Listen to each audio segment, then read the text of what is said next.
Bonjour à tous, je suis très heureux d'être ici à Istanbul pour le festival Gastromaza et je vais vous présenter la maison Bernachon, la maison de ma famille qui a débuté il y a en 1953 avec mon grand-père Maurice Bernachon.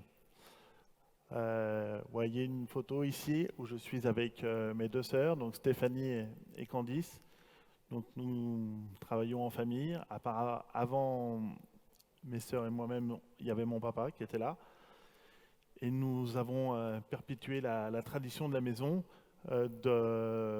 d'année en année, et perpétuée. Donc là, vous voyez les photos de mes deux grands-pères. Donc sur la gauche, Paul Bocuse, qui est un très grand cuisinier.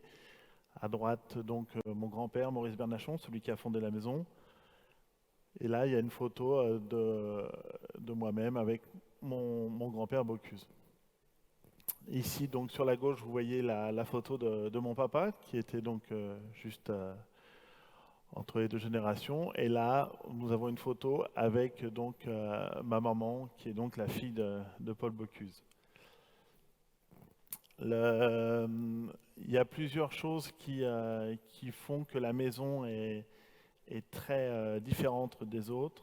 Nous travaillons le cacao et nous le transformons dans les laboratoires pour vraiment faire un chocolat différent et vraiment avoir un goût Bernachon.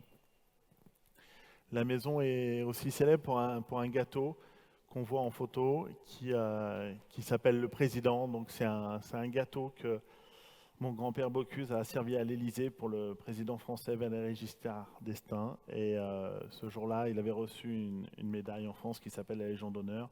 Et en dessert, il y avait ce gâteau qu'on appelle le Président. Il est toujours en vente à la boutique à Lyon. Donc voici la boutique à Lyon. La boutique de Lyon a été entièrement rénovée l'été dernier. Donc on a voulu faire une boutique beaucoup plus claire, beaucoup plus moderne par rapport à ce qu'elle était avant. Donc on a une partie pâtisserie et une partie chocolat sur le fond. Donc voilà, donc ça c'est la boutique de Lyon et à côté de cette boutique on a un restaurant salon de thé où on peut manger et déguster les gâteaux et les chocolats sur place. Et depuis 3 ans maintenant, nous avons une boutique à Paris, rue de Sèvres, donc dans le 6e à Paris, qui nous sert de point de vente supplémentaire. Je vais vous raconter rapidement le Bean to Bar, parce que mon grand-père a été un des précurseurs en France à faire ce système. Donc on achète des fèves de cacao, on va les torréfier. Une fois qu'on les a torréfiées, on les passe dans une machine pour enlever la pellicule extérieure de la fève.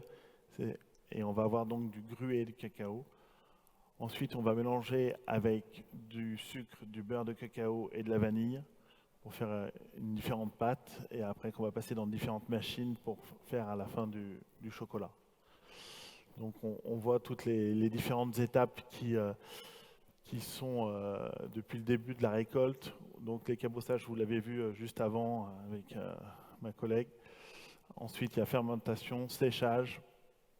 Après, on va faire donc le triage pour enlever toutes les petites impuretés qu'on va avoir dans les sacs de cacao. La torréfaction, donc après, donc la machine qui enlève la pellicule extérieure. Et après, on va mélanger toutes les sortes de fèves pour les broyer, pour ensuite les concher et après pour avoir le chocolat en forme de tablette. Donc voilà les cabosses que vous avez vues juste avant. Donc là, c'est ce que vous avez pu déguster. Donc ça, c'est les fèves fraîches. Là, elles sont en mode fermentation. Et ensuite, le séchage, qui est très important. Il faut que les fèves soient extrêmement sèches pour pouvoir les travailler.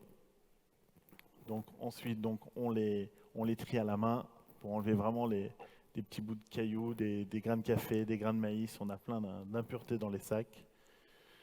Donc la torréfaction, c'est une étape qui est très importante parce que si on va trop loin dans la torréfaction, on va avoir le cacao qui peut brûler. Et si on brûle le cacao, on va vraiment avoir un chocolat avec un goût de brûlé, donc très désagréable. Donc il faut vraiment maîtriser cette torréfaction avec...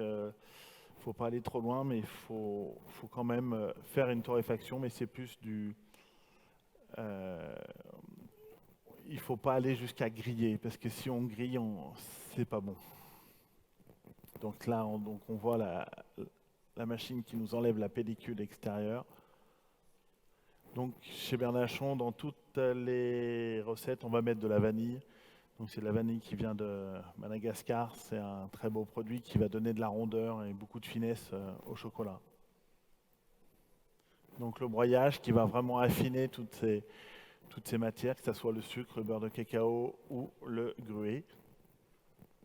Et donc le conchage, c'est ce qui va donner le croquant, le fondant, le brillant du chocolat. C'est la dernière étape qui va faire que ça devient du chocolat, c'est celle-là.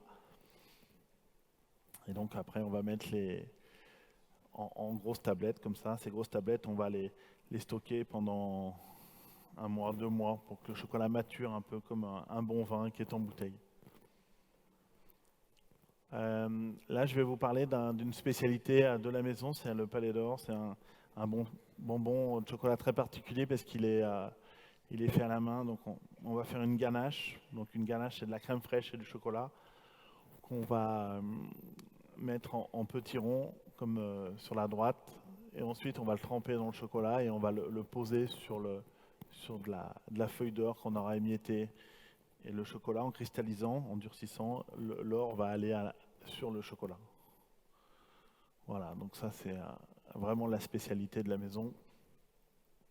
Ensuite, il y a toutes les tablettes différentes avec, par exemple, ici des fruits secs.